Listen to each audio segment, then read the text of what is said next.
And welcome to Millennium TV 24. You know what it is. It's a good look at news today with me, Kim Seabrook. And you know I like to start off with New York news. So let's go into this quick information for you. Because Bronx Works is actually opening a summer farm stand right near Carroll and McLaughlin Community Center. It's a Bronx not-for-profit. They will be providing healthy produce and nutrition tips to South Bronx residents, which is something that we lack. So Bronx Works is opening its summer farm stand outside of the Carroll and McLaughlin Community Center, and that's on the Grand Concourse from 10 a.m. Thursday until 4 p.m. And according to a report from Hunger Free America in 2020, 1 in 5 residents in the Bronx is experiencing food insecurity. So this is going to help our community in the Bronx. EBT and SNAP, along with farmers markets nutrition program coupons, will be accepted. So just wanted to provide that for you guys today. And next, who's happy about in-person summer school? I know a lot of parents are happy, and I know some of the kids are too, finally to get out the house and do some socialization. New York City parents, they were sparkly unicorn backpacks, Pokemon baseball caps, brightly colored hair bows, and that's among the hundreds of thousands of New York City students pouring into classrooms for the first day of summer school this week. What kids do you remember in my era were happy to go to summer school? None, but I'm sure they are after all this quarantine life.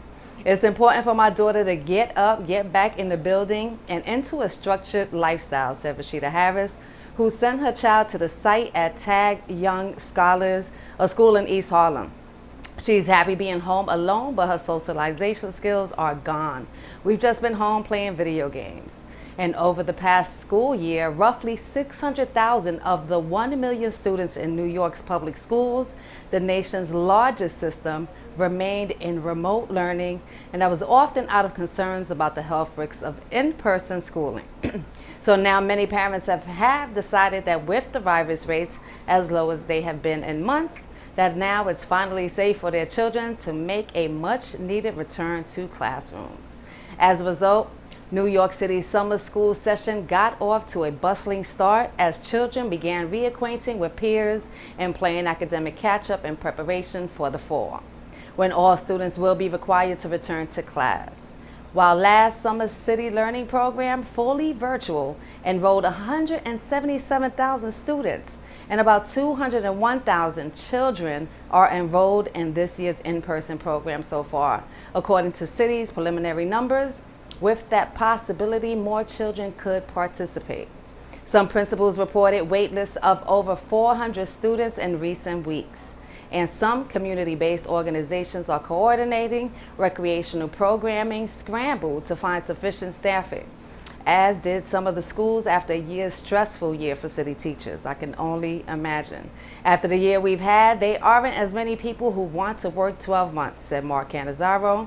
He also stated that half of the 10 sites his team visited on Tuesday were having staffing issues, including a lack of support staff for students with disabilities. Several sites said they were able to address their staffing issues by Tuesday's start date, with solutions including bringing in substitute teachers and speeding up the process for giving organizational staff members clearance to work.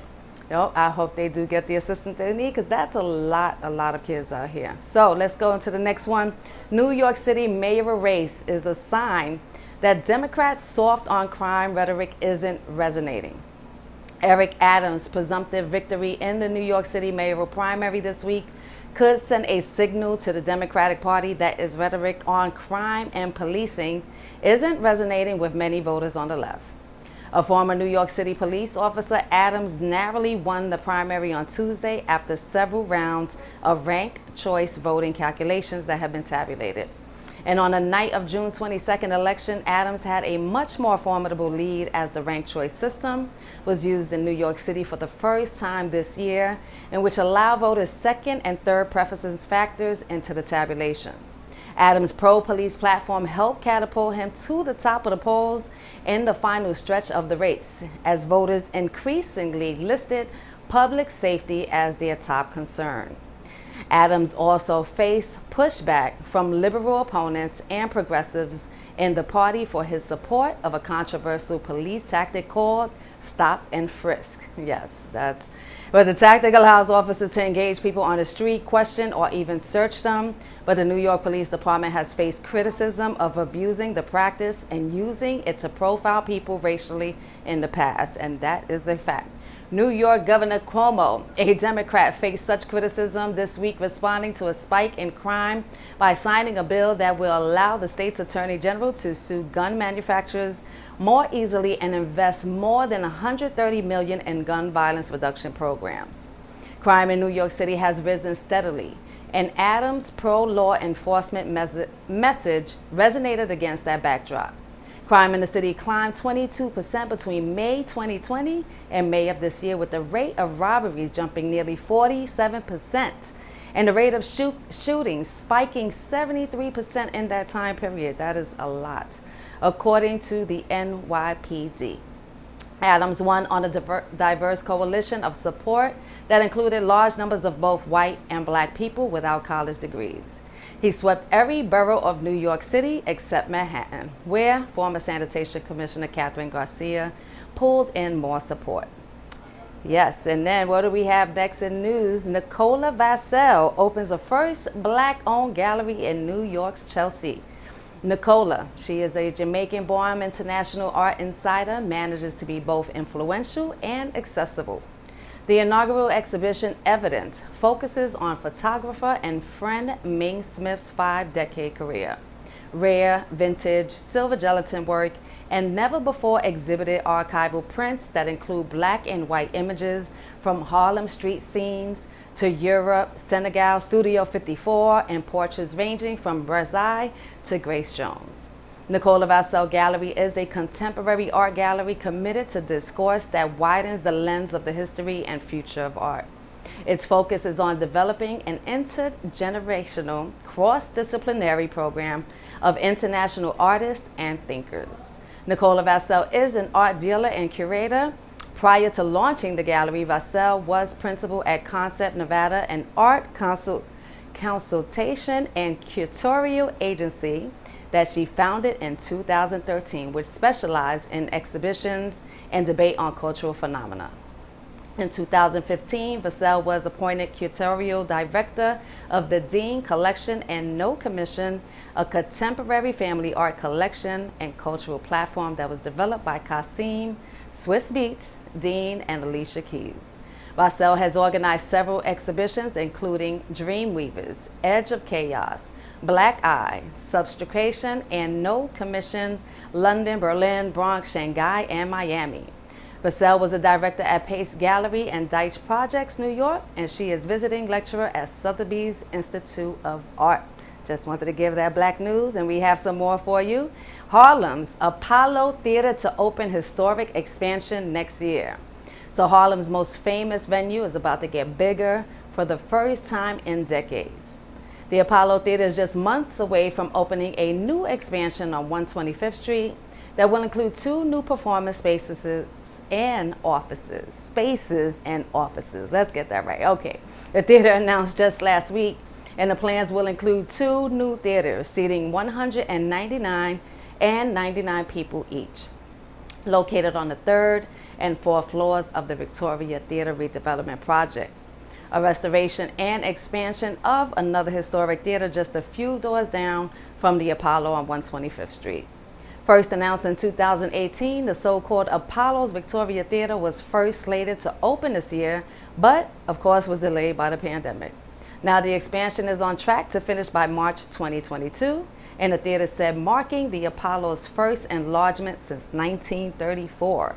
Spanning 25,000 square feet, the new spaces at 233 West 125th Street will have year-round programming that celebrates Harlem's cultural heritage while allowing the Apollo to expand its educational, artistic, and community programs.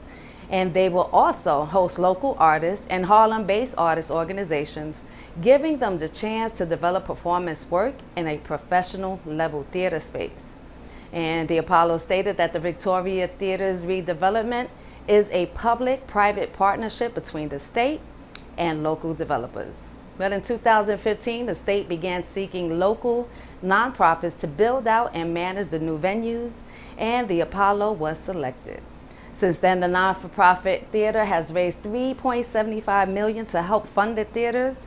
And starting this November, the Apollo plans to offer subsidies that will allow local art groups to rent out the theaters at a reduced cost, and also plans to make some of the office space available.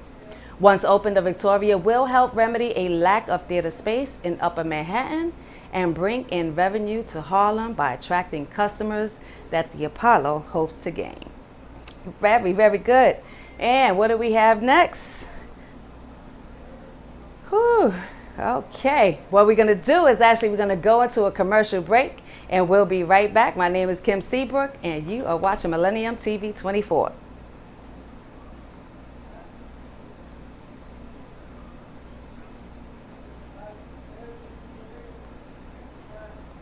Millennium TV, bridging.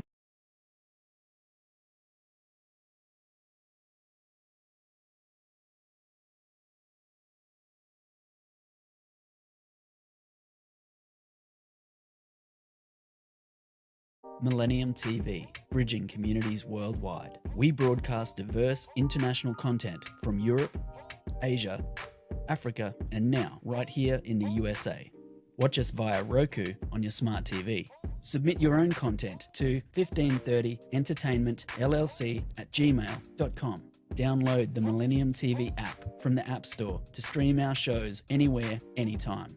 Millennium TV.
And welcome back to Millennium TV 24. And now it's time for my guest to come in. His name is Sunez, originally from Sunset Park, Brooklyn. Hey, what's going on there?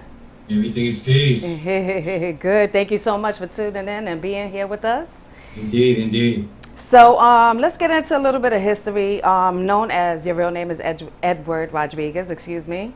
And you are 5% Nation of the Gods. Boricua, right? Afro-Iraq roots. We got to make sure we say that here on Millennium TV.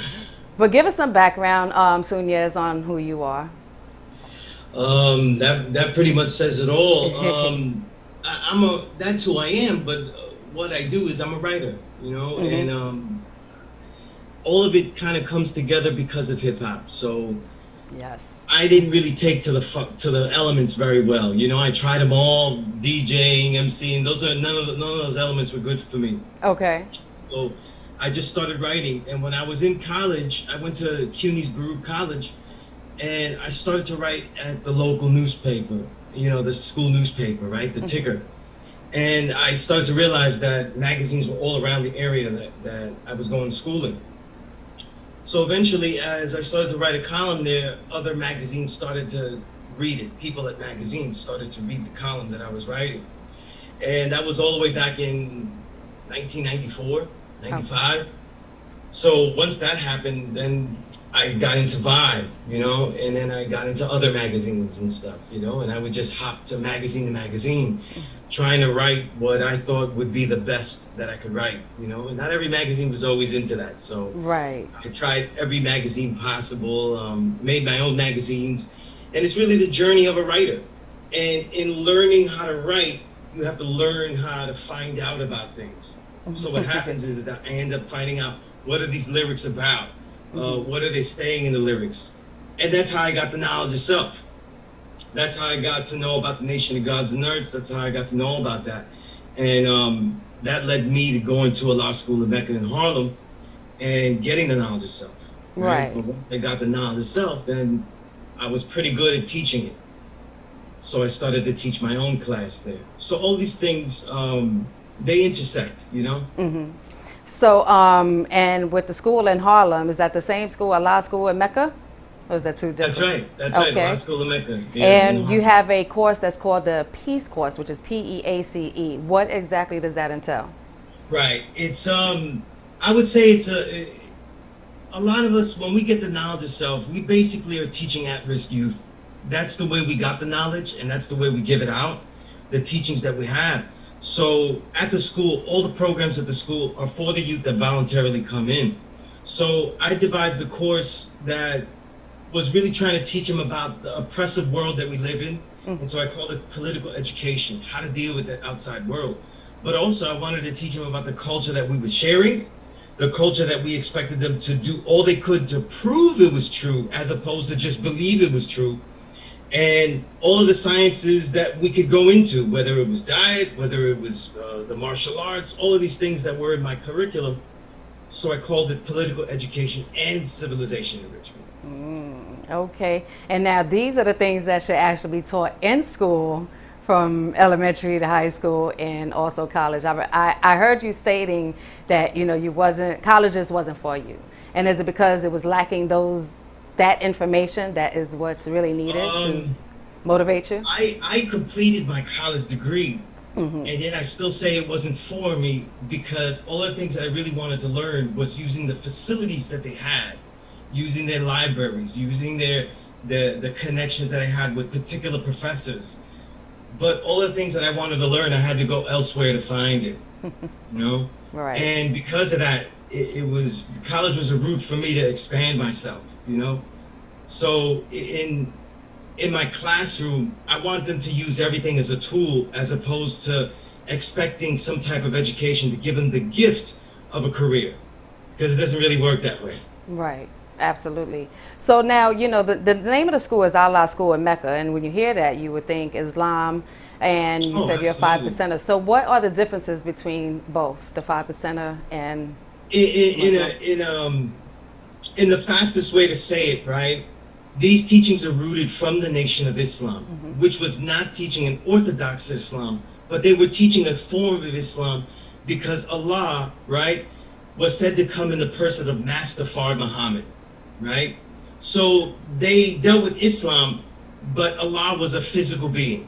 Got it. However, in their teachings, they were teaching that man is God. The original man, the Asiatic black man, is God. Right? So one man that was in there, known as Clarence 13X, right, who is the 13th Clarence to be in the Nation of Islam, he saw it differently. And he saw that if it said that the man was God, then man must be God right now, supreme being, and be all under his own control in his own vein. So that man said he was Allah, and he left. And he started to teach in the street, and the youth were the ones that learned with him the best, and that he focused on. It really becomes our biggest saying, the babies are the greatest, when we say that. Yes. So what people might know as Clarence 13X, we know him as Allah the Father, and he started the 5% Nation of Islam. So, the 5% Nation of God's Nerds. So that's the route that I come from. And what we're teaching, though, is not a religion, but basically a teaching to show and prove who you really are. And when we teach Supreme Mathematics, when we teach Supreme Alphabet, these are teachings that he added on to the teachings he took and learned from the Nation of Islam. So when we teach students, if we teach students at the school voluntarily, we're not teaching them to be something. We're teaching them to go investigate something, to get the best of what they can learn from something. This is what we're teaching. Absolutely. So what should people look for when actually looking for a teacher? I think this isn't just for those who might come to a law school in Mecca or go anywhere, I think it stands in all regards. They should find out best what they are looking to learn. The best student is one who basically can put his thoughts into questions and formulate what they think, everything that they think they know, work to prove that, and then find out the questions of what they don't know. Those tend to be the best students, you know? Nice. And if they don't know that, that's the first thing I tell them, you know, and to use me as an example for that, because most students or people looking for a teacher don't really work very hard to validate their teacher. And I know you said something about the 90s. You've been a vegan since 1994. Now, a lot of people are jumping on the vegan. Yeah, 1996. 1996, sorry. Yeah. Okay, 96. Yeah, it was steps. It was steps. I got rid of dairy in 1993. And since I couldn't have all these good treats, I figured I'd get rid of pork, you know? And I wasn't a 5%er then. It's just that Karis One's beef song and Common saying what type of rebel eats pork really stuck in my head, so I got rid of pork. But then I decided to just gamble and get rid of everything else. I had never even knew what a health food store was. Right. And then I found it by accident. You know, somebody was making fun of me and said, "That's a health food store, why don't you go in there?" And I went in there and I started to see different products. And it was just a big trial and error, because the vegan diet is often what people don't eat. Right. They don't really talk about what they do eat. Thank you. So Exactly. I teach more of I always say a living foods vegan diet. And I don't teach it to the students so that they do it. I teach it so that they know it, so that they can use it to detox, and then if possible, to become that if they desire it. And make it a lifestyle. Right. Knowing what we'll eat, though, is really the big issue, not necessarily what we don't eat. What we don't, yes, and that's the big problem with veganism. Like Right. everybody just focuses on not eating meat, and just replacing all these meals. As I stated, you know, and we eat a lot of food. It's not just we just don't eat meat. But let's take this back. Going back to the writers' elements of hip hop. You have a radio show, and shout out to S Street Media. I'm well known with them. That's family over there. And give us some information on your radio show and what exactly does that entail? Yeah, so what I do as a writer, it was all the way back in 1995. I realized that I can't really say I'm doing hip hop if I'm just covering other people. So the only way for me to write something about an artist or write anything was if it was creative. So I said that for the writer element, which is journalism, being a historian, for it to be an element, it has to be creative. So I started to add poetry and prose inside of the works in the technical definitions of what I was detailing. So if it was a technical review about an artist and their music, I also was delivering it in poetry, extended poetry, prose, and I was making the piece about the music into its own artistic work. And so that's what I mean when I say that my element as a writer is art on art and also science on music. You know, it's not just saying this song is hot, this song is cold, this song is, you know, like just simple adjective-based descriptions of stuff. You know, real musical knowledge, you know? Absolutely. And when I called the show the Power Right Show, it was because of really the hero, to me, I call the father of my own element, which is Bones Malone.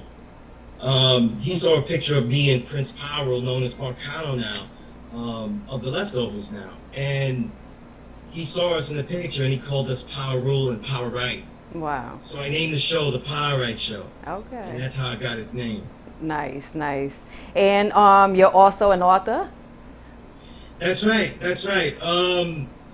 Not just articles and essays and stuff, but I started to realize back in 2012, when I really started to write again in the early 2010s, because I had left every magazine out of frustration of what was being covered, not necessarily because I didn't want to.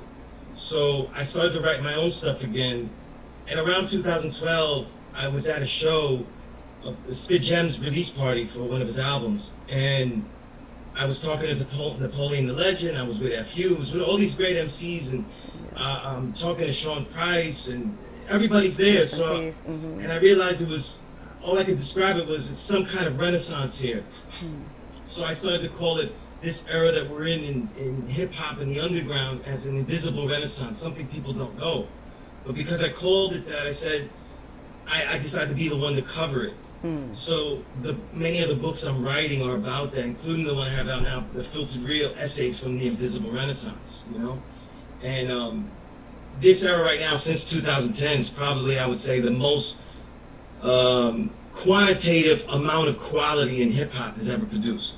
So we could argue that the 90s had the better quality of music in hip hop history, right? Kind of like a 1950s of jazz or 70s of soul or 70s of salsa. Right. But this era has way more qualitative works. I could really go through about 300 albums a year that are high quality, you know? Nice. And you also do martial arts. Talk to us about that. How did that become a part of your lifestyle? Right. That's a tradition that really comes out of the 5% Nation of Gods and Earths, because many of my elders, they learned the martial arts. So they were learning, and when elders call and we call Allah the Father, it was because he was a father to many of these youth. And so they started to learn martial arts as a way to keep together and keep the unity amongst themselves, and also to keep them disciplined, right? And when I got knowledge of self and I was teaching, I realized that my contemporaries were doing martial arts. And that was crazy to me, because I was like, I don't want to get hurt doing a kick or anything like that. But I realized that many of the ways I was thinking about protecting my children were insufficient, you know what I mean? Mm-hmm. And also health-wise, you know? So that became a tradition that extended there. So along with getting knowledge of self, I was training in the martial arts, you know?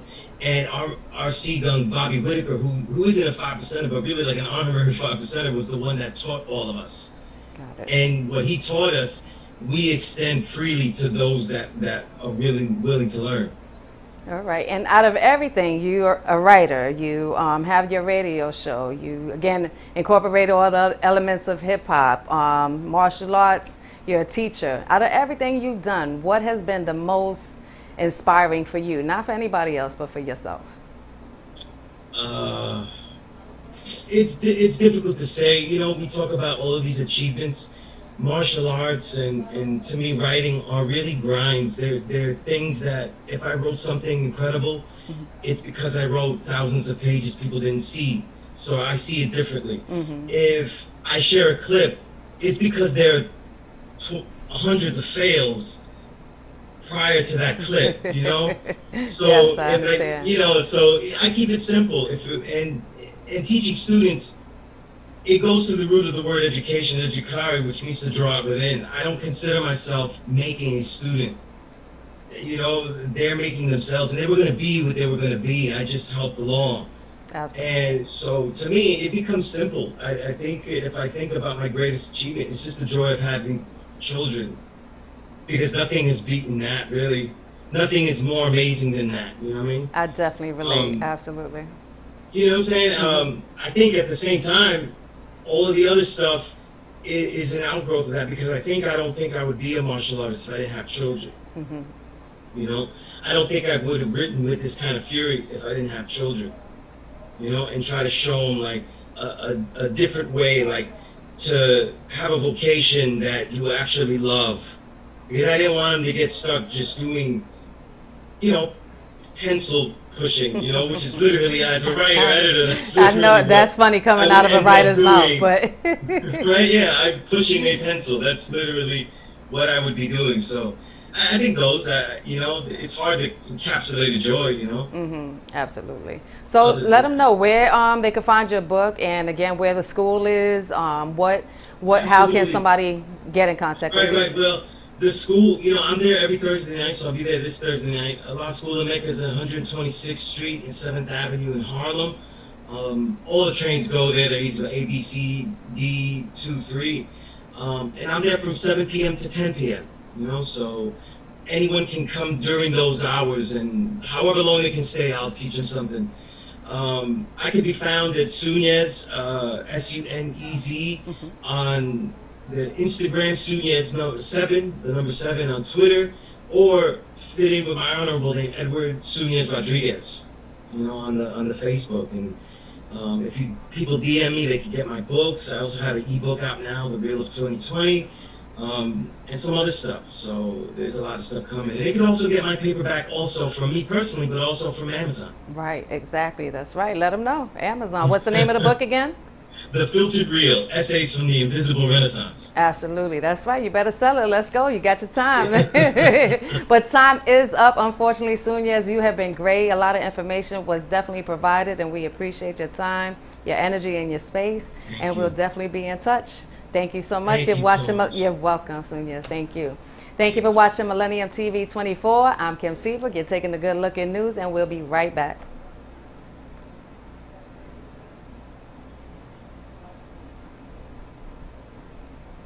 Millennium TV, bridging communities worldwide. We broadcast diverse international content from Europe, Asia, Africa, and now right here in the USA.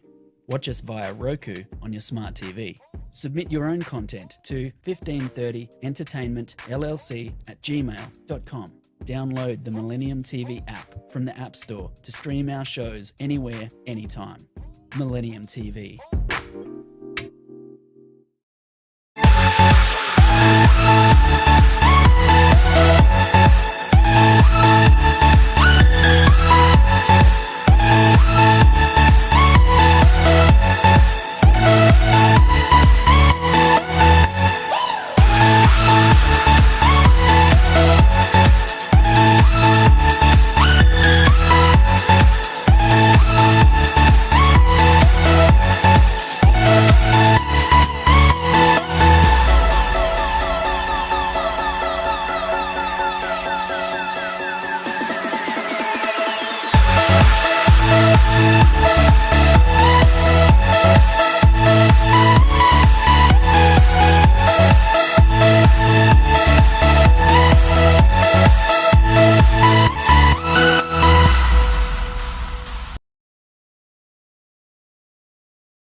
Tuning in with us, sitting in with us, and giving us some information on who he is, what he does, and all of that. And now we're going to get back into the news.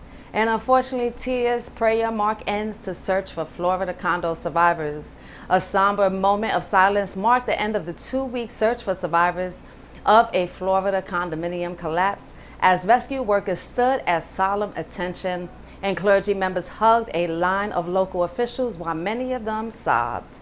The painstaking search for the survivors shifted to a recovery effort at midnight Wednesday after authorities said that they had come to the agonizing conclusion that there was no chance of life in the rubble of the Champlain Towers South condo building in Surfside. So we have all asked God for a miracle, so the decision to transition from rescue to recovery is an extremely difficult one, Miami-Dade Mayor Danielle Levine said at a news conference. And the death toll stood at 54 late Wednesday. Officials said 86 people were unaccounted for, although detectives were still working to verify that each of those listed as missing was actually in the building when it collapsed. Researchers have spent 2 weeks digging through the rubble, searching in vain for any sign of life. They've used every single possible strategy and every possible technology available to them to find people in the rubble, she said. They've removed over 7 million pounds of concrete and debris from the mound. They've used some sonar cameras, dogs, heavy machinery.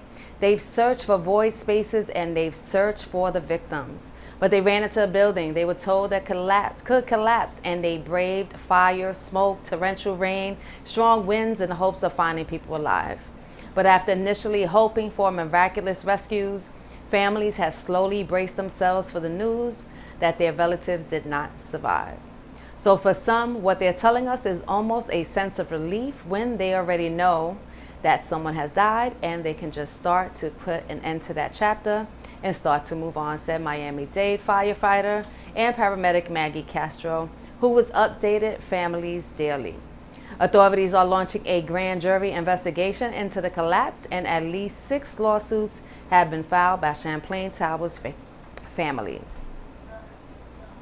Next, Michael Aventi faces sentencing in Nike extortion scheme. Michael Aventi, the brash California lawyer who publicly sparred with then-President Donald Trump before criminal fraud charges on two coasts disrupted his rapid ascent to fame, faces sentencing in one of those cases Thursday. Over a year after the jury concluded Aventi tried to extort millions of dollars from Nike by threatening the company with bad publicity, U.S. District Judge Paul Gardeffi will sentence him in Manhattan. Aventi was convicted on charges that he tried to extort up to $25 million from the Beaverton, Oregon-based sportswear giant as he represented a Los Angeles Youth Basketball League organizer upset Nike that had ended its league sponsorship. Regardless of the outcome, Aventi faces trials in Los Angeles later this year on fraud charges and a separate trial next year in Manhattan, where he is charged with cheating his former client, the porn star Stormy Daniels, of hundreds of thousands of dollars.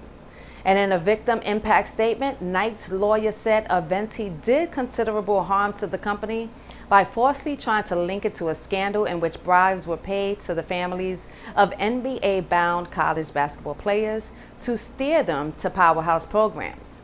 An employee of Adidas, a Nike competitor, was convicted in that prosecution.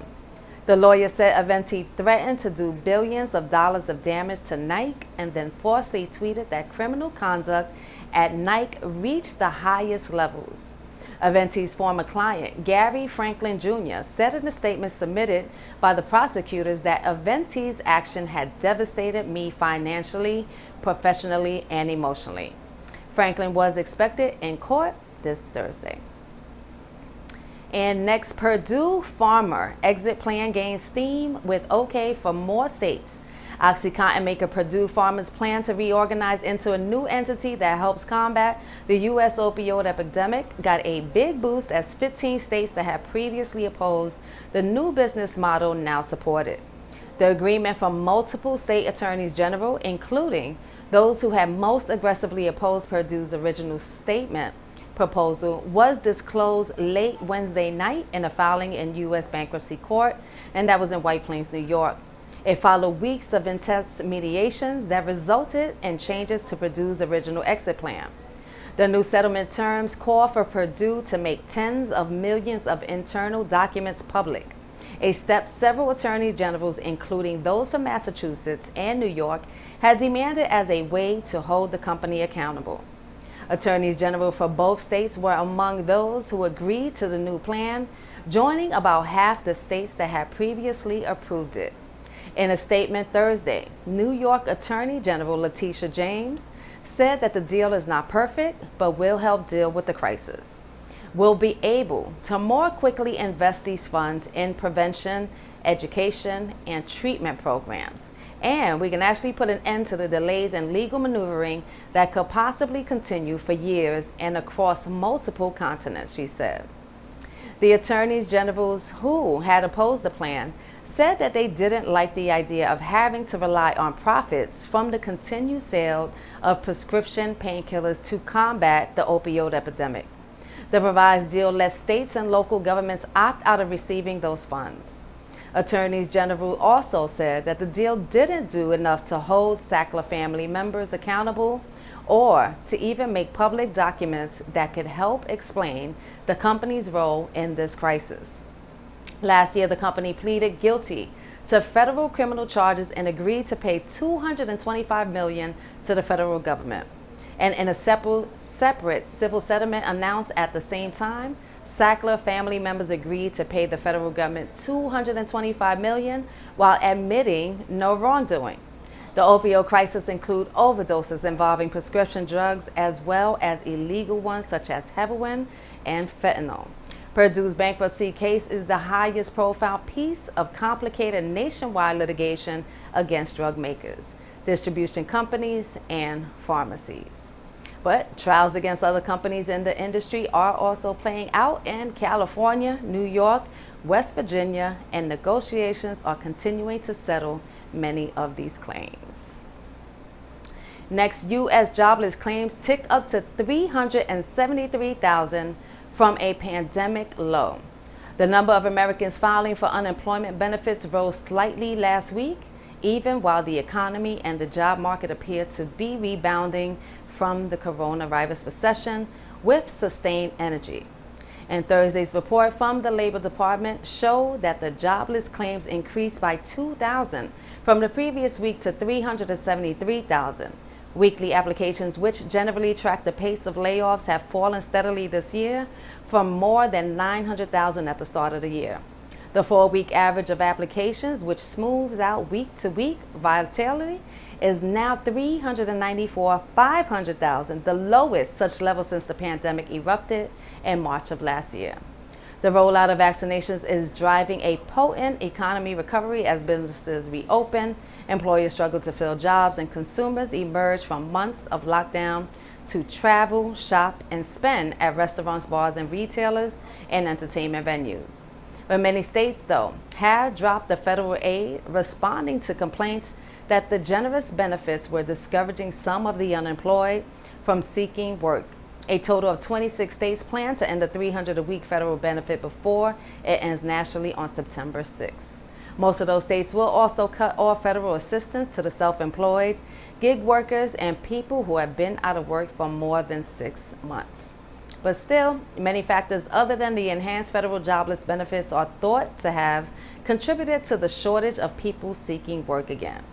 Difficulty arranging or affording child care, lingering fears of COVID-19, early retirements by older workers, a slowdown in immigration, and a decision by some people to seek new careers rather than return to their old jobs. I completely understand. And next is Thursday, the new Monday, as we're talking about work. Let's see what this is. Flexible working is in flux. Last year, companies around the U.S. scrambled to figure out how to shut down their offices and set up their employees for remote work as the COVID-19 virus suddenly bore down on the world. But now, in a mirror image, they are scrambling to figure out how to bring many of those employees back. Most companies are proceeding cautiously, trying to navigate declining COVID-19 infections against the potential backlash by workers who are not ready to return. Tensions have spilled into the public at a few companies where some staff have organized petitions or even walkouts to protest being recalled to the office. If it's not broke, don't fix it, right? Many workers in high demand fields such as tech or customer service have options amid a rise in job postings promising remote work, an alluring prospect for people who moved during the pandemic to be closer to family or in search of more affordable cities.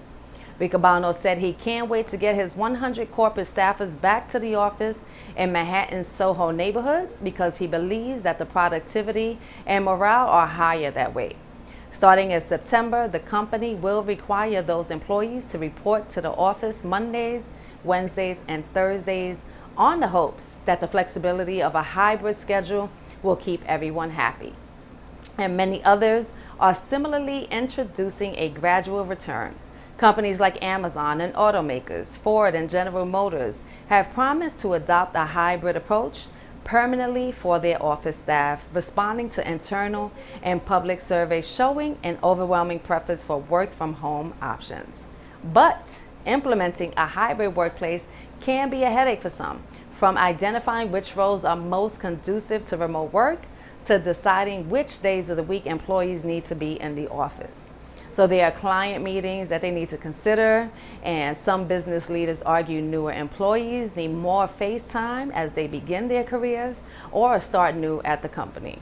So Thursday is the new Monday. That's according to Salesforce, a San Francisco-based technology firm, which found that Thursday was the most popular day for employees to report to the office when the company reopened its Sydney offices back in August.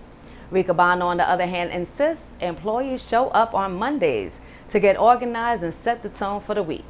But like many employees, however, he acknowledges he is still figuring things out as he navigates uncharted territory.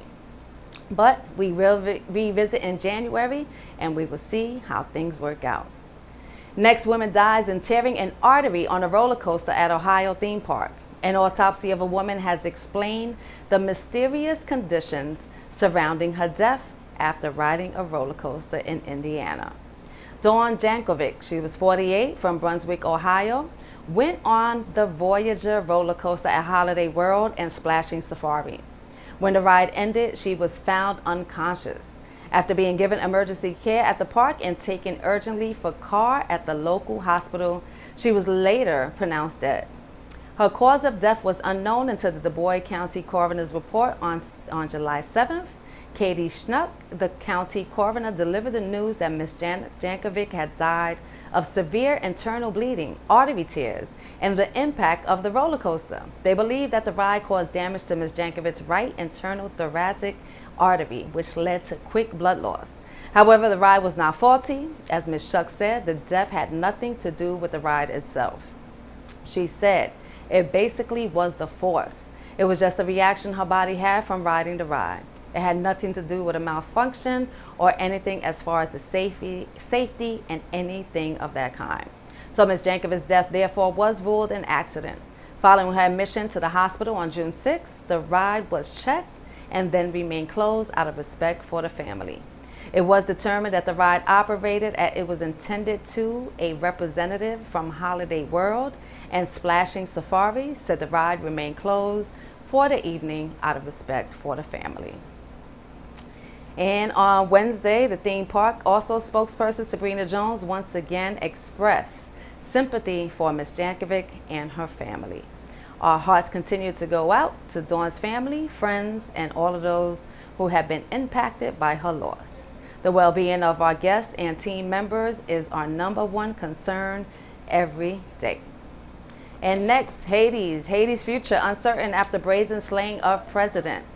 An already struggling and chaotic Haiti stumbled into an uncertain future Thursday, reeling from the assassination of President Jovenel Moïse, followed by a reported gun battle in which authorities said police killed 4 suspects in the murder, detained 2 others, and freed 3 officers that were being held hostage. Officials pledged to find all those responsible for the pre-dawn raid on Moïse's house early Wednesday that left the president shot to death and his wife Martine Moïse critically wounded. She was flown to Miami for treatment. Officials did not provide any details on the suspects, including their ages, names, or nationalities, nor did they address a motive or what led police to the suspects. They said they only had the attack condemned by Haiti's main opposition parties and that the international community was carried out by a highly trained and heavily armed group whose members spoke Spanish or English. Prime Minister Claude Joseph assumed the leadership of Haiti with the help of the police and the military and decreed a 2-week stage of siege following Moïse's killing, which stunned a nation grappling with some of the Western Hemisphere's highest poverty, violence, and political instability. Inflation and gang violence are spiraling upward as food and fuel become scarcer, while 60% of Haitian workers earn less than $2 a day. The increasingly dire situation comes as Haiti is still trying to recover from the devastating earthquake in 2010 and Hurricane Matthew in 2016, following a history of dictatorship and political upheaval. Those in Haiti and family and friends living abroad wondered what is next. As Haiti had grown increasingly unstable under Moïse, who had been ruling by decree for more than a year, and faced violent protests as critics accused him of trying to amass more power while the opposition demanded that he step down. But Moïse has faced large protests in recent months that turned violent as opposition leaders and their supporters rejected his plans to hold a constitutional referendum with proposals that would strengthen the presidency. Hours after the assassination, public transportation and street vendors remained largely scarce, an unusual sight for the normally bustling streets of Port-au-Prince. Gunfire rang out intermittently across the city, a grim reminder of the growing power of gangs that had displaced more than 14,700 people last month alone as they torched and ransacked homes in a fight over territory. And what do we have in community news? We're going to end this off and let you know what's going on in the Harlem area. They are this event, so let's see what's coming up this week. You can join Harlem Free Fight Academy as they celebrate their 1-year anniversary of serving the youth of New York City through boxing and jitsu. And next we have the family gardening with the Hort kids of all ages and the adult guardians. Come through, join them in the garden on Saturdays, help them water, plant seed, harvest herbs and vegetables, and much more. You'll observe the many helpful insects in their garden, get their hands in the soil, and use all of their senses to investigate everything that's growing in the garden. So they have lemonade that's going to be provided. And when is this? It's going to start this Saturday, July 10th, and every Saturday in July and August at 11:30 a.m. So this is outside the Hort Greenhouse, which is located within Denny Farrell Riverbank State Park. And the address is 679, let me get that again. Sorry, the address is 679 Riverside Drive, New York, New York. That's 10018. Pedestrian entrances are at 145th and 138th Street. So please note that there is no public parking available within the Riverbank State Park. And what to expect, each Saturday session is an hour in length. We ask that you and your child are dressed comfortably for light gardening and for the weather. So we encourage all participants to wear a hat and sunblock. You may also wish to bring a filled bottle of water with you, just so that you could quench your thirst. It's going to be hot out there. And note that the activities are for the whole family. And this is not a drop-off program, so no, there's no babysitting that's going to be involved. Every Saturday will be unique depending on what is ready to be watered or planted or harvested in the garden. So please join them for as many Saturdays as you like. Registration is free. And next and last but not least, the weather. Programs will continue in light rain if the forecast is for especially inclement weather. They also state that they will cancel. They will notify you by 8:30 a.m. that morning. So if you have questions, please feel free to contact them at education@thehort.org, or you can reach them at 917-902-3940. Again, that's 917-902-3940 if you have any questions. And as I stated, that's at the Hort Greenhouse, located within Denny Farrell Riverbank State. Address is 679 Riverside Drive, New York, New York. And my name is Kim Seabrook. Thank you for watching the Good Look in News. We will be back, and thank you for tuning in. Watch us on Roku, Amazon, Apple TV. Download the apps on your phones, on your smart TVs. Tune in, stay connected. We appreciate you. See you next time.